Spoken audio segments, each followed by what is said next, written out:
Yeah. This is a podcast of Nathan, Nat and Shaun. Let's go. Sometimes you have to think about what would happen if I was to pass away. Yep. Would I be happy with people coming into my house as it is? This guy in Australia has got a business where he basically grants people's dying wishes and concerns, one of which was an 88-year-old man that was in palliative care asking him to go and dismantle his sex dungeon. Bit of 50 Shades action there before his adult sons found it. What a business. It's actually thriving. Yeah. His business is thriving. I sort of really do wish that they didn't clean it up so the sons found it. I know. Because he said it was super impressive. Let's go to Shannon in Baldivis. Hello. Good, thank you. Hey, Shannon. Okay, so was this something that you found Or something you're worried about? So this is something that my friend, they found in their grandpa's little motorised scooter. Yes. Their grandpa was this little old man who everyone in the town knew used to go around on his motorised scooter. Passed away quite old, almost 90, and when they opened up the little basket on his scooter, they found a big bag of marijuana. Pop? The old fella, medicinal, obviously. Obviously. So do we reckon that was for his personal use, or is he a little bit of a drug runner on his scoots? Oh, no. Well, there was quite a lot of it. So yeah, it could have been the town store. He Who would stop an elderly man on a scooter? No one. For a check. It's the perfect cover. Write it down, everyone. Oh, my God. And also, you've got to supplement the pension somehow. Oh, that's a good point, Nat. Oh, my You God. can't live on that. And then wouldn't you straight away as well be an Uber Eats driver and just stay outside of that house? Yeah, that's right. Thanks, Shannon. Anna's in Warnborough. Hello. Hello, how you All right, going? great. Anna, what have you got for us? Yeah, a friend of mine, a good friend of mine, her granny passed away and she had to pack up the house and she asked if I'd give her a hand. And so we started in the bedroom on the clothes and we both sat down on the bed to sort of go through everything. And the bed just felt a bit odd. And anyway, we ended up, we're like, it feels like there's something in there. And so we actually used a knife and had a look in the mattress. Yes. And it was one of those really old-fashioned mattresses. And she had 3 sections in the mattress, sort of like shelves, but just sort of made of cardboard. Okay. Yes. One end it was full of really old pornographic magazines. and Granny. the middle section had a whole range of drug paraphernalia. Oh! And the other end had 80 grand in cash. Oh! The trifecta! Holy hell! Oh, you naughty Nana, I love her. That's so amazing. Oh, my God, wouldn't you want to have hung out with her when she was a bit Yes. younger? Or older, who knows? Exactly. How old was when she passed, Anna? Oh, 85. Oh, How old were the magazines? Were the magazines that's from a a good way back? Oh, yeah, pretty old. Pretty old. Straight out of the doctor's was it surgery. was it a lady showing her ankle? That's right.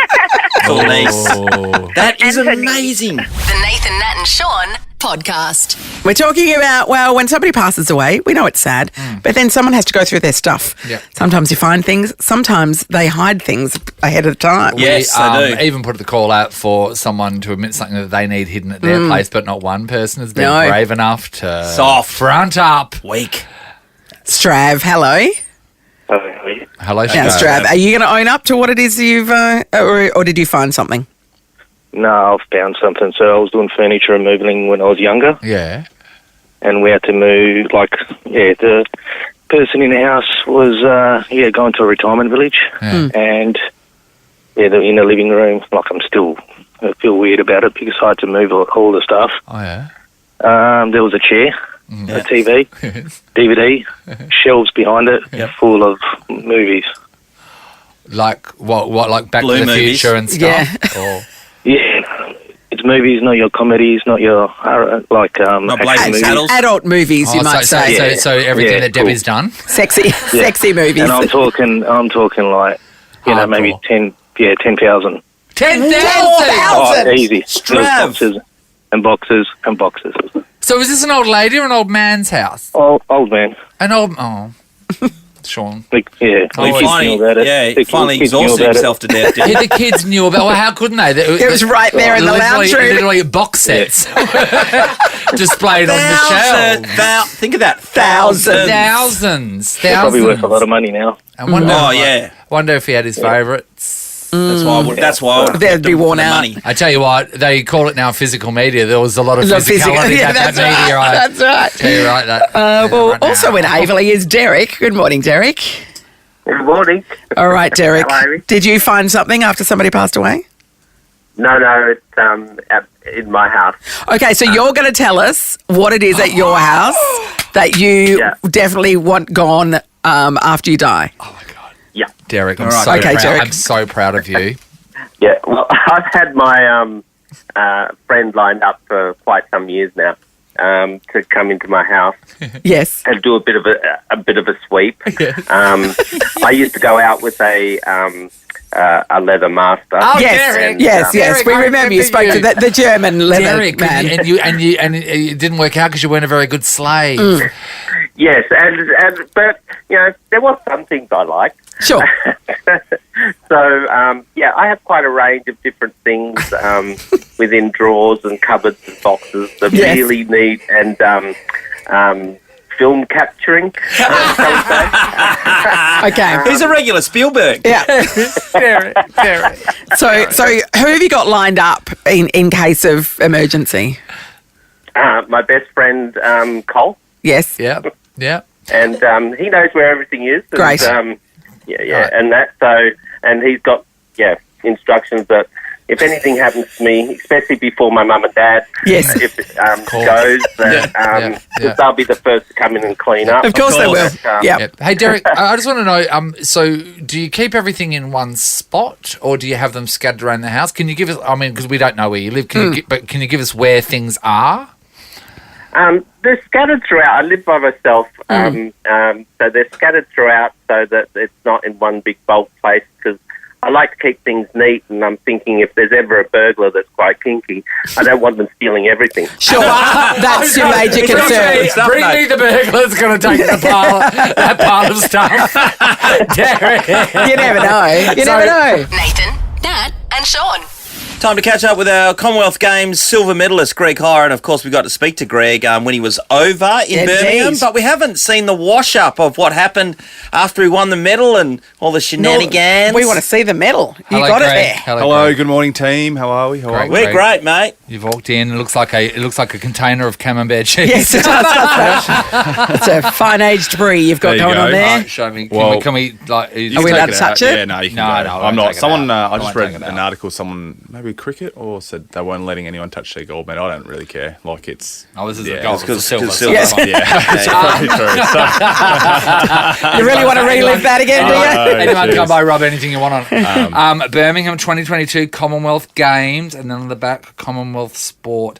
I thought it would have the sport written on it. no, oh, mate, no. But So are you going to tell They people could've Great. they could have done that. I'll along do the- some stuff. along the I'll do rim. some fun stuff with it. down the track? You're going to tell people this was from the 100 metres? Or- Yeah, absolutely. No, I'll spray can it. Gold, they'll never know. Yeah, Behind the yeah. frame. So I was telling the guys earlier that I saw that you get a companion key ring with your medal as well. So you would have gotten a silver it's a brand replica new, key ring. brand new concept. So they obviously there was like a bunch of Commonwealth Games legends, Annie Mears, Steve Yeah. Monaghetti had a really Yeah, good chat Spaghetti. with Spaghetti at the he was sinking a few tinnies at the lounge. Oh, actually. He I hates was a bit his own surprised. work, though. He can tell a story about Steve Monaghetti that Steve Monaghetti can...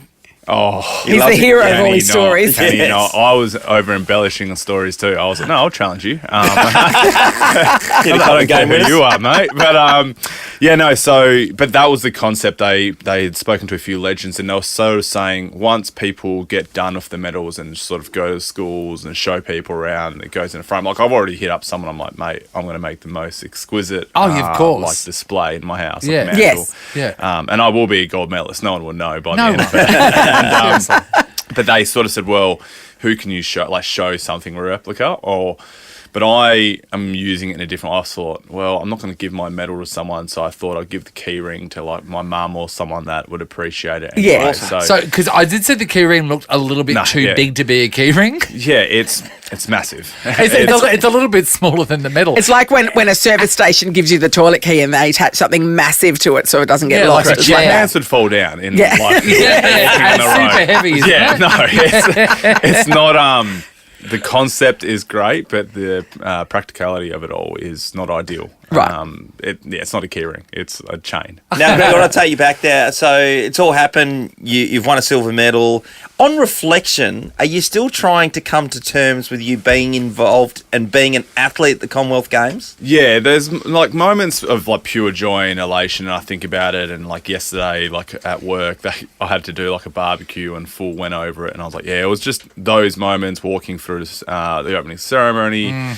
Upon reflection, so good, the medal, absolutely, and that achievement. And then there's moments where, like I've been at home by myself and I've watched the end of the game and like literally wanted to throw. You got as close as you possibly could get in a game. So that sort of stuff, it's like sort of bittersweet, but yeah, crazy to think about it. And even in the moment now, it's like it hasn't really stopped because we had this moment and then I was like, I'm done. Completely was sort of acceptant of like no more international trips and whatnot. And then our head coach, well, even that night, our player and head coach were like, just park it for a moment. I'm like, no, I'm not parking it. Like, I've already written up my social post. And then now they're like, no, Paris is actually a viable. Greg. Greg. So, Olympics. Yeah, so because they actually, the concept, 3x3 basketball actually had a lot of more eyes than they actually expected it and did well. I have to tell you, Greg, it was vibrant to watch. Like, it was an awesome so sport. Great. I've had so many people that were like, I don't Yeah. even watch basketball. You can literally fit it in. Like I was saying, it should be the new wave of parents wanting their kids to play that sport because you go there, watch play the game, and leave, and that's probably, probably 40 minutes. One of my colleagues said, my son's going to start playing cricket. And I said, I couldn't think of anything worse on a Saturday. It would take longer to find parking at Bunnings than to play a game. Yeah. So Olympics. Yeah, they literally next year, they're looking at funding and looking at a pure team, like 6 players, a combination of like specialised 3x3 players, so guys that are sort of like playing semi-pro or whatever that have played it before, and then NBL guys that could come in, and so they were like, look, would you be interested? I'm like, yeah, I don't think I'd make the Olympics. I'd more so help the team qualify. Yes. Which has always been the goal, but they were like, you'd look at 4 to 6 trips to Europe, and I'm like, yeah, I'm in. Well, let's get away from the game right now. Let's talk about what you did socially while you were over there. You told us you hit the clubs. Yeah, afterwards, we celebrated, and now I'm done, and CJ, I'm sure, on the airwaves listening to this, so I enjoyed myself at a bar that might be frowned upon by some, but embraced by you. Everybody dance now! It's the Blue Oyster again. Should not be frowned upon by anyone. No, that's right. But Good times all around. But I embraced it too because as I was driving, you said the gay world or the gay community. I was loved by the gays. See, it doesn't make you feel good, Greg. Oh well, I'm not loved by my wife. That's not true. I was told as instantly I walked in and went to order a drink, and there was a hand placed on my bosoms, not bosoms, my bottom. And I've got strong Hungarian glutes. I was like, okay, like that was quick. That was instant. And then, like, I looked back, and the guy said, like, he's great, and I was like, okay, this is like quickly turning. I was like, nah, mate, I'm married. But it's amazing for the ego. Hey, you know what? There'll be a lot of people there going, hey, mate, I'm married. Don't worry about that. But, you know what? The thing is, if you go to a gay bar and you don't get hit on, that's a sad. I know. I reckon. Anyway, I looked horrible anyway. And then as I walked out later, we were making friends, and so someone actually asked if I was, like taken. I said, oh no, I'm happily married. Showed a photo of my kids, and I said, Jesse Wagstaff, my best mate, was sitting next to me in deep conversation with some other people, and I said, but hey, mate, this bloke, he's gagging for it. He wants it. Jesse Gagstaff. And I said, he's yours. Like, I'll help you. And so obviously that went on another tangent. So Jesse's like, everyone's really friendly. Yeah. And Jesse ducked off to the toilet for 45 minutes. And then You're listening to Nathan, Nat and Shaun. We're talking about, getting compensated in a material fashion after your partner cheats on you. It sounds like it's good fun. I reckon. Rose. Not the cheating part. We'll see. Rose, hello. Hi, how you going? Rose. Okay. All right, cheating compensation. What happened?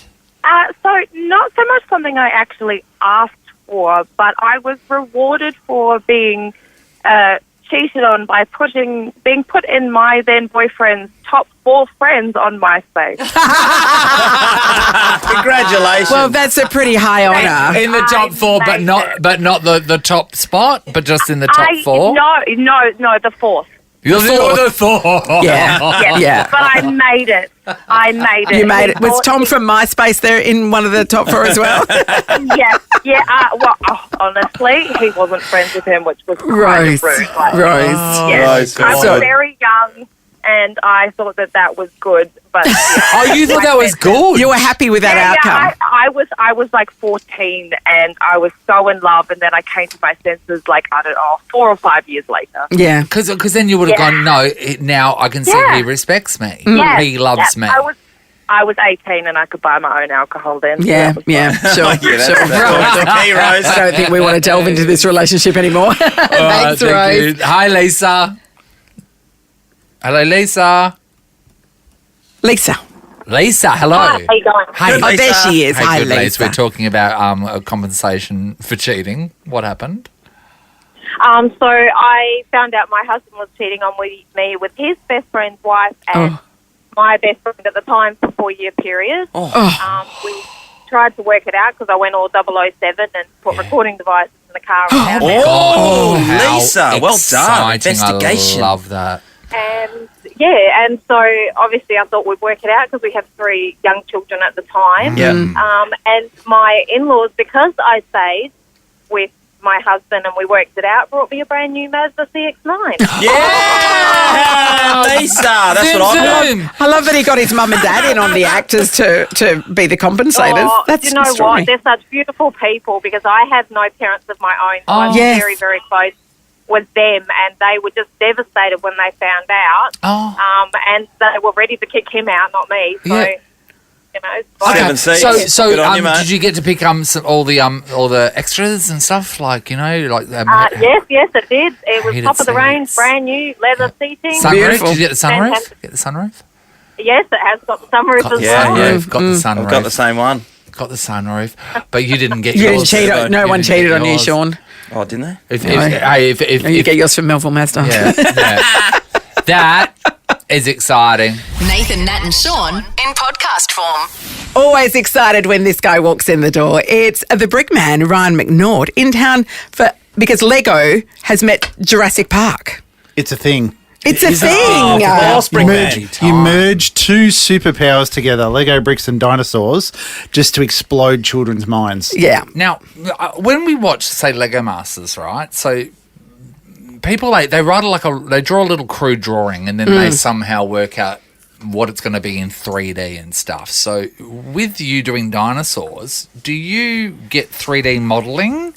What's the deal? How does it become 3D? Yeah, it's a bit of a thing. We do sketches and drawings and that kind of stuff and stuff. But like the T-Rex, for example, like a life-size T-Rex, it weighs 1.6 tons. Right? So when you're talking about things of this size and scale, it's you do have to do real engineering drawings. Like I'm a Lego engineer, but we have to get real engineers. Like really? Yeah, proper engineers. So they don't like fall on the children and stuff. That's bad for publicity. Sure. How do you travel them around? How much can you take? They come them apart, Sean. Or do you glue them? Do you glue them? I think it's a fair question, mate. I think it's a fair question. No, so we kind of put them in sections. Yeah. Right? So the Brachiosaurus, for example's sake, like it's enormous, right? It's the size of like a double-decker bus. Yeah. So you got to think about, well, how do you move that around? Oh, great question, Sean. How do You put it on a double-decker bus, surely. Well, how does it fit through a door? Like Yes. the doors of the Another good convention question. center. So we basically put it all into sections and do what we say. So they're kind of pre-built sections that travel around. And are those sections, so they break out and say something breaks up in 4 bits, right? Mm-hmm. But those other bits, they're glued together, aren't they? Some of them are the ones where you can go up and hug and get a photo with and all that kind of stuff, and then other ones which are safe from the public that can't cause an accident. They're not. It's just regular Lego stuck together the Lego way. Why wouldn't you glue them just in case? Well, we don't need to. Then you can break them down and use the 6 million pieces for something else. If you think of like how we build it, for example, so you literally take a brick, put some glue on it, stick it down. Yeah. Next one, get a brick. So that process takes a long time. yeah, okay. Right? So you don't really want to do it unless you have to. Like the whole exhibition is 13,000 hours. Did you have the clock running the whole time? Well, I don't know what you guys did for COVID, but being a Melburnian, unfortunately, we were locked down forever and a day. So that was our COVID project. Yeah, Was that just like a sweatshop of children? We prefer. I want to go home to mummy. We Shut up feed and the build a bananas and dinosaur. stuff. Yeah. Yeah. This is going to be incredible because I was just talking to you before. I remember the first time that you came in, you brought us some little Lego things to put together, and This you were was before Lego Masters. It was before too. Lego Yeah. Masters, and then Lego Masters happened. I've told you that you're a bona fide A-list celebrity here in Yes. Australia F right grade. now. F No, grade, mate, yeah. you do the reddies, you do the red carpets and Yeah, stuff. I've that's seen right. you. What's he wearing? People say. It's amazing how Lego has exploded, isn't it? Because now they're like showcased in shopping centres and stuff. There used to be like the idea of a Lego store was like, well, why would that happen? But now they're everywhere. Yeah, look, I mean, Lego's always been popular, but Yes. it's about making it mainstream, I guess. Yes. That's kind of the thing. And, you know, I won't say people my vintage, but us older people, we loved Lego when we were a kid. And all of a sudden now it's like, oh, I remember how much fun that was to play with. You know, I used to love doing that.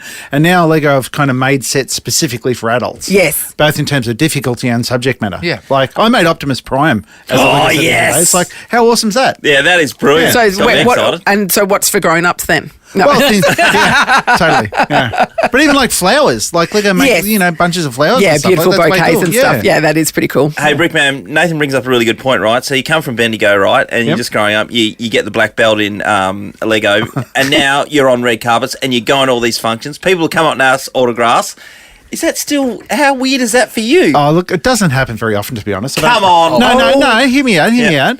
In context, so if I'm at a Lego store, Yes. absolutely, people say, hey, Brickman, how you doing? Whatever, but just walking down the street, that's Hamish's job. Yeah, so, right. so I'm very happy to fly under the radar, if you don't mind. I want to know about your house, right? So I know that you've got your own Lego building area, Yes. right?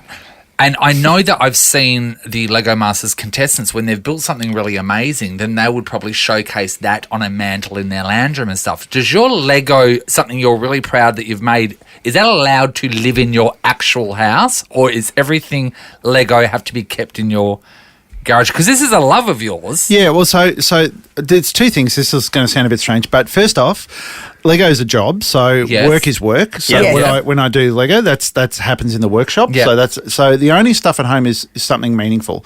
So for example's sake, we travel a lot, so I can't really have a pet.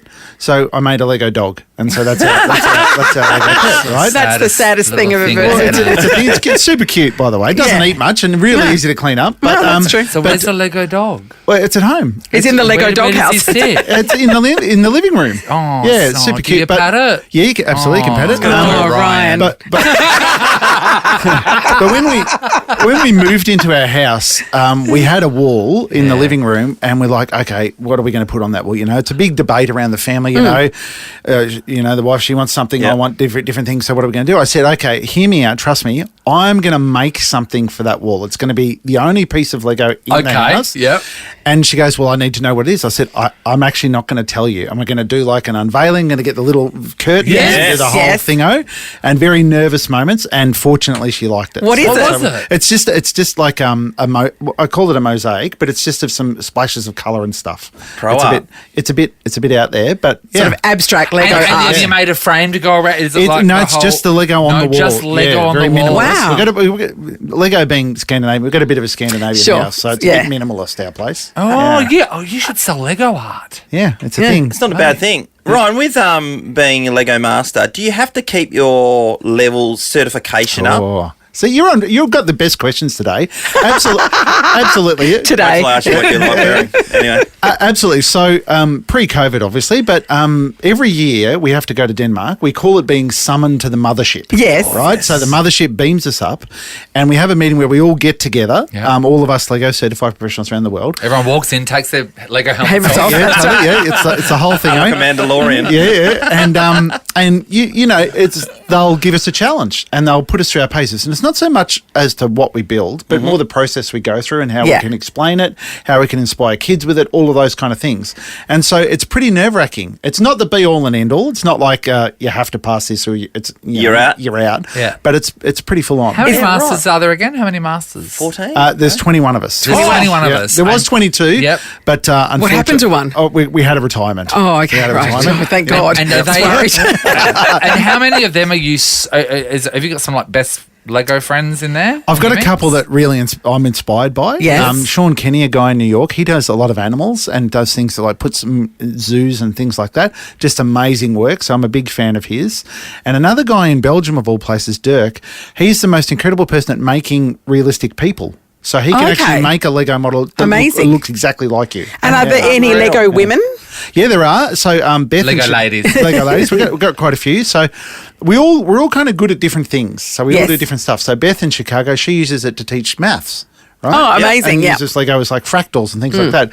Wei in China, for example, she does like outdoor sculptures. So yeah. Well, So how many of the other Lego masters have scored a TV gig? a couple.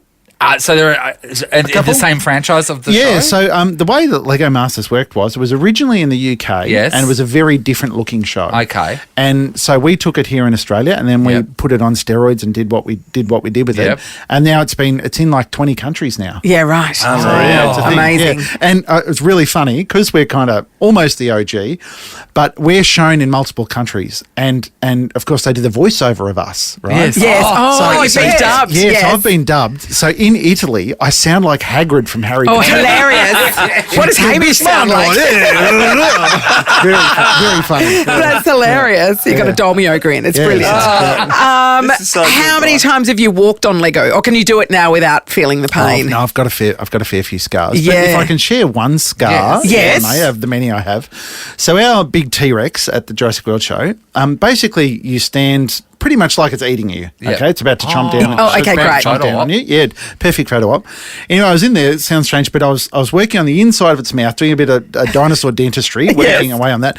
Anyway, someone come on and I turned around really quickly and I nicked the top of my head on one of its teeth. Oh. You got bitten by a dinosaur. I did. Well, I had to go to hospital. I had to get 4 stitches. Are you really? And of course, the doctor's like, "So what happened, mate?" And I'm like, "Well, it's got going to bitten sound by a bit a strange. dinosaur. I got bitten by a big Lego dinosaur." He goes, "Righto, mate. Whatever." What kind of What did you say? Do you need tetanus? Yeah. Yeah. So Thanks for that. yeah. So That's Well, this amazing. is great, mate. Everyone will go along and see, no doubt about it. And it's obviously happening during the school holidays. Kicks off Saturday, the 24th of September. Tickets from Ticketek. It's going to be massive, so get those as quickly as you can. Perth Convention and Exhibition Centre. Jurassic World by Brickman. It's always a pleasure to have you in Hey, here, Brickman. can I just say thank you so much for long-time supporters of mine. So I really appreciate all your time and effort. I love speaking with you. So thank you. Well, you're a Right. very Good on you, generous mate. guest. Whenever you Yeah, come we in, are. you've always Yes. got great stories. You're a joy to be around. Oh, thanks for having me. We're proud of you.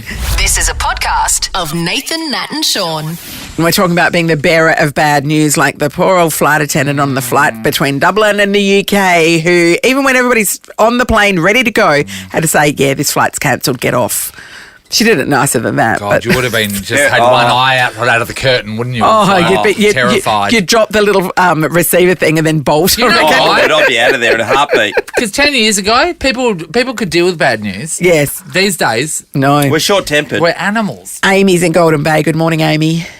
Good morning. Hi, Amy. Have you been the bearer of bad news? Yes, I had, it was my first year of teaching and I had 2 Jakes in my class and one was super intelligent and really bright and the other one was not at all, Yeah. bless his heart.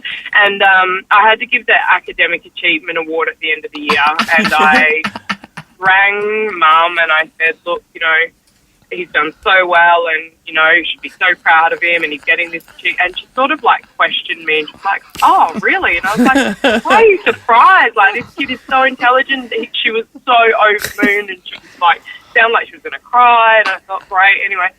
And then I hung up and I looked down at my sheet and I was like, oh my God, I've rung The wrong one. I've got the wrong So Jake. That's outstanding. You had to bring her back. her back Oh, Amy. and tell her that unfortunately her Jake was not the academic achiever and she was devastated. Oh, because here she was thinking Amy. she's got a surprise She secret gene in it. cried. She cried. she said, I thought he'd just, made these changes and had done so And you're like, well. oh, no. No, sweetheart. No, that hasn't your happened. Jake's probably breaking into someone's car. Amy, how embarrassing. Amy, that's mortifying. So was this an official school award or was one in the class? Yeah, it was the one at the end of the year. Okay, because the if big it was one. one in the class, you could just print it off an extra one and let it fly. But No, this is the big one in front of everyone. Good. Amy, how long did you sit on that before you made the phone call back? Did you do it straight away? Did you have the guts to do it? The rest of the day, I wanted to go home. I felt ill. And then I tried to coerce the deputy into doing it. And he was like, Well, you know what I like, Amy, is that you gave her that day. Yeah, of thinking her child was a She had genius. an afternoon. She probably rang all her family. Yes. Isn't it? He probably got Nana would've home. got a She's call. bought him an Xbox. He doesn't know why. I love you. Oh, Got that's genius in the mortifying. Thank you, Amy. Corey's in Wanneroo. Hello.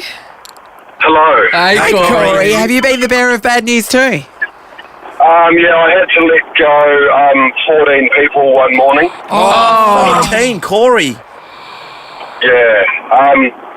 And not all of them were on site, so some of them I had to ring while they were on R&R. And Corey. I didn't really take note of the time, so I sort of woke some of them up from bed.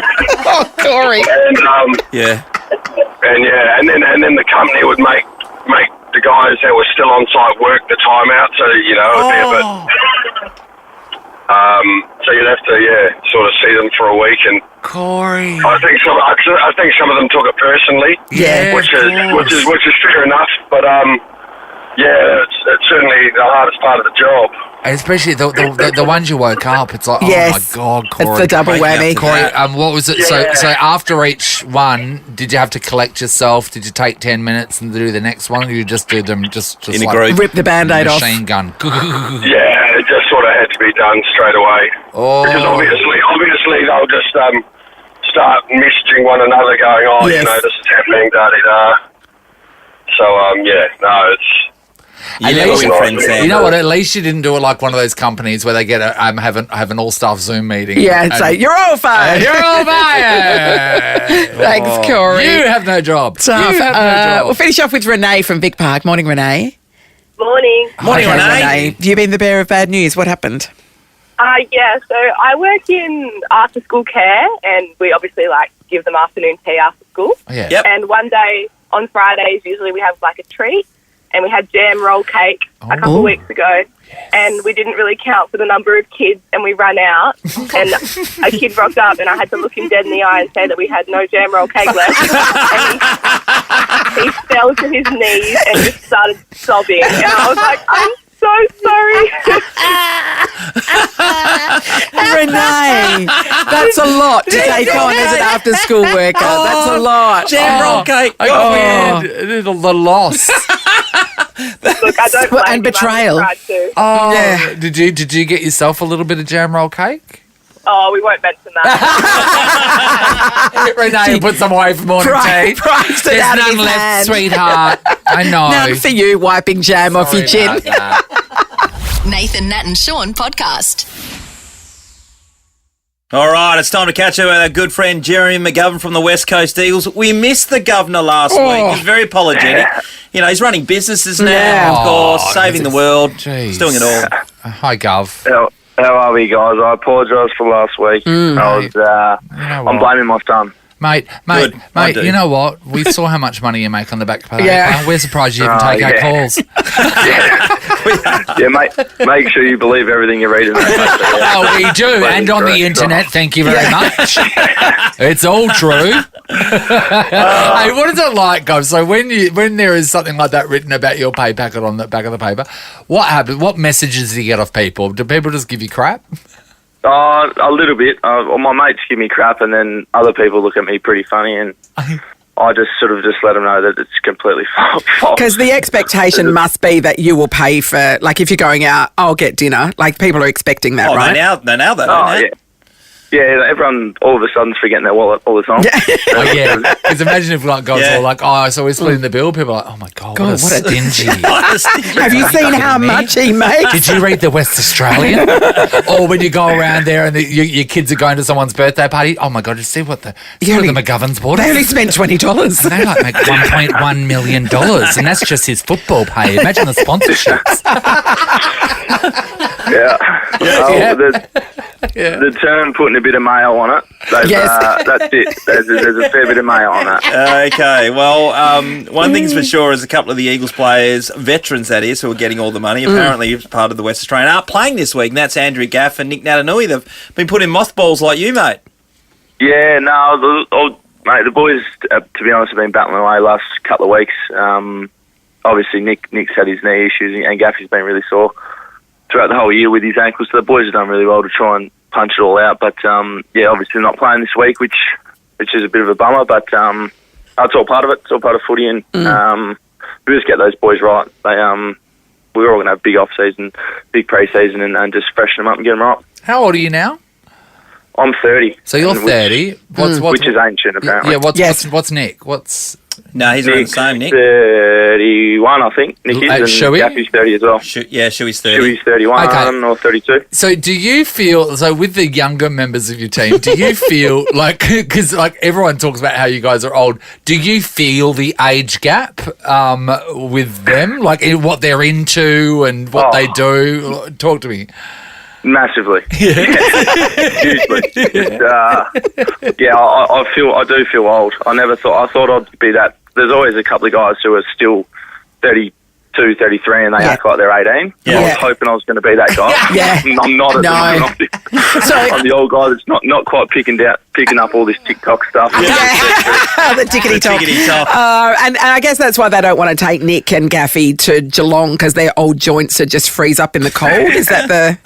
Yeah, pretty much. By the sounds of it, it's a long trip and it is freezing cold down there. The boys are just going to get fixed up, I think, and get ready for next year. Isn't it funny? Like, and it's part of the workplace and part of what you sign up for. But at the end of every season, particularly when I always find this the teams down the bottom.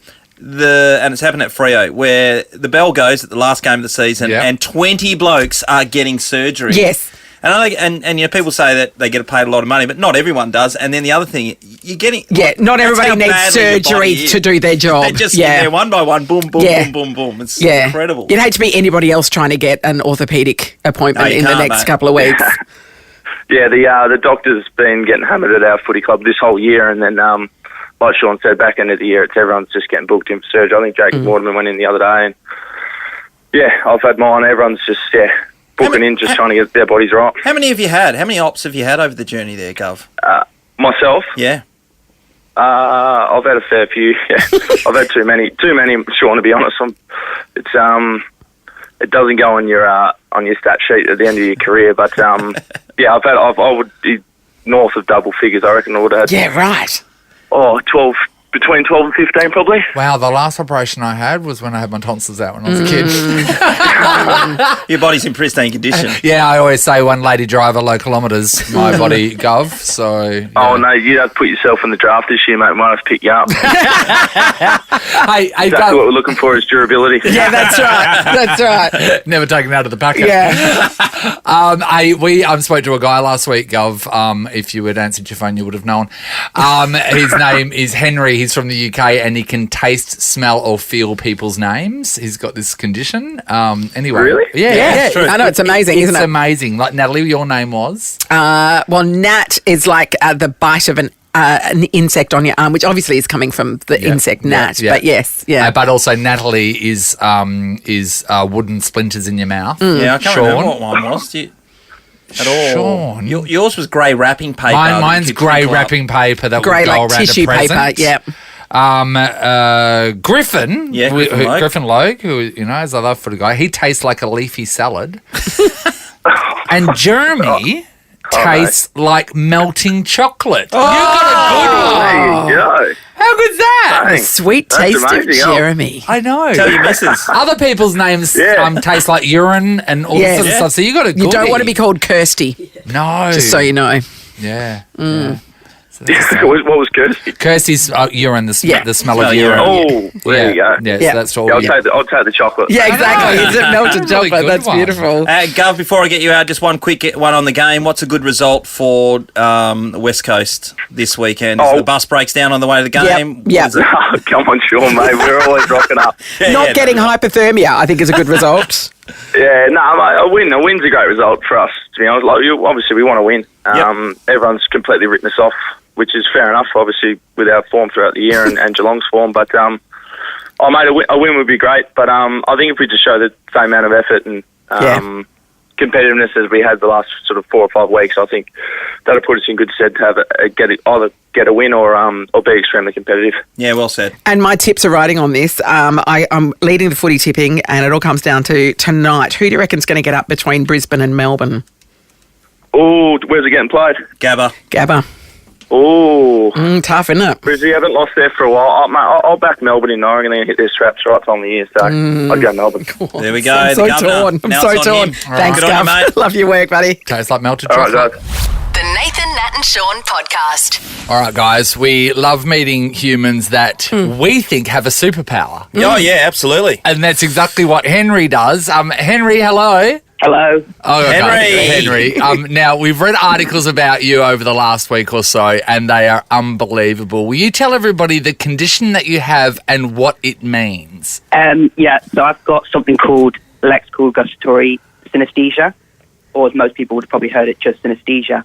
And with my one specifically, I can basically taste, feel, and smell words, especially names, names being the strongest ones. And so I get certain sensations. I mean, you guys, Sean is like, Sean smells like shaving foam. Isn't that really Henry? There's irony there. Yeah, I barely shave. Sean hardly ever shaves. He's barely gotten through puberty. Okay, so while we're on a roll, can you give us a rundown of Natalie? Natalie's, it's not nice. It's like wooden splinters in my mouth. So that's Natalie. Is it different if it's just Nat? Yeah, completely different. That's like the sensation of being bitten on the arm by an insect. Well, to be honest, they both track. That's very All right, so what's Nathan then? So best way to describe it, when you go to a gift shop and you buy something quite like delicate, like a vase, yes, and they use that like crinkly grey wrapping tissue to wrap it. Yes. That's what Nathan is. Nathan's like crinkly grey wrapping tissue. So specifically grey wrapping tissue? Like is that the... Yeah, definitely specifically grey. It's definitely, so it's not brown, it's not beige, it's definitely grey. Definitely grey. That's amazing. So is that Because like, it's so specific. It's like tissue paper sort of Yes. thing. Yes. But grey tissue. Grey tissue paper wrapped around a vase. So for Henry, for everybody, it's like I'm not sure if the right word is mix-up of your senses, but it's senses adding to each other. Is that what it is? Yeah, so I experience senses through other senses. Other people have different types, like there's colour grapheme synesthesia, where names and words will have just certain colours and that's it. Some people see like the days of the week as certain shapes. It's crazy. Everyone has sort of it very differently. But yeah, with me, it's very much smelling, tasting, and feeling names. And you didn't realise you were any different until what year was that when you realised? It was, well, I mean, I've had it from as young but as I until can you remember. realised that you were different to other people. It was sort of when I was about 10 or 11, and it was actually a sort of, like in school you have like a parents' evening where the parents come in and talk to the teachers. They basically talked about how the teacher had heard me say certain things like, "Oh, I don't want to play with you, Fergus. Your name's too itchy." Or, because I'd pick and choose. I'd pick and choose my friends, of course, and who I hanged out with at break time on how nice their name was. And like there was a Martin, and I used to always love hanging out with Martin because Martin tastes like Smarties. Yes, that makes sense. So, yes, yeah. And the teacher obviously picked up on this. I mean, at that age, I kind of just thought everyone had it. Yes. Like, you would. Yeah. Yeah. Like I couldn't conceive how no one else could understand how Martin tastes like Smarties. So yeah, and then my mum had heard me saying to my cousin called Emily. Basically, in the UK, we've got like this sort of pudding called Strawberry Angel Delight. I don't know if you have that in Australia, but the name Emily tastes. Yeah, it's like a strawberry sort of yogurt pudding sort of thing. And the name Emily always tasted like that. And my cousin was called Emily, and one time we were start eating it, and I remember going to her and saying, "Oh, you must really like this because this tastes like Emily." This tastes like Emily. And everybody looks at one another. About your cousin. Yeah. That's so seedy. Hey Henry, we're having a good laugh about these things, obviously, and as Nathan said, we see it as a superpower. But what's the downfall of all this for you? Well, normally I can sort of tune it out. It's kind of, it's background noise, and it's always just kind of there. And I've learned to tune it out because it's just so normal, so it's not intrusive most of the time. But when I have worked in shops before, and I work in a bar now, which that includes having to ID people. And obviously when you ID people, you check, sometimes I'll be like, "Oh, can I see your ID?" So I'll check it and I'll do a little face like this. Ugh. And they're like, you think I look ugly in the you think I look ugly in my picture? No, your name tastes gross. Yeah, your name tastes gross. Isn't it funny? Your name tastes Which might be just as offensive, but yes. But yeah, I could ID someone and it could be a thick slice of brown bread, then I ID them and it's a fat squash marshmallow, and it's just that can be quite, actually, it's not really a downfall because most of the time I actually enjoy it. It's quite fun. It adds a fun element to life. I think I'd be really bored without it. Yeah, right. Henry, I want to know, so the most offensive female name that you've come across is what? That would be Kirsty. You can't even, it hurts you to say it, doesn't it? And Kirsty is... Don't say it. Is what? What's that? Stop saying it. What's that experience? Sorry to be crass, but it is a faint, murky smell of urine.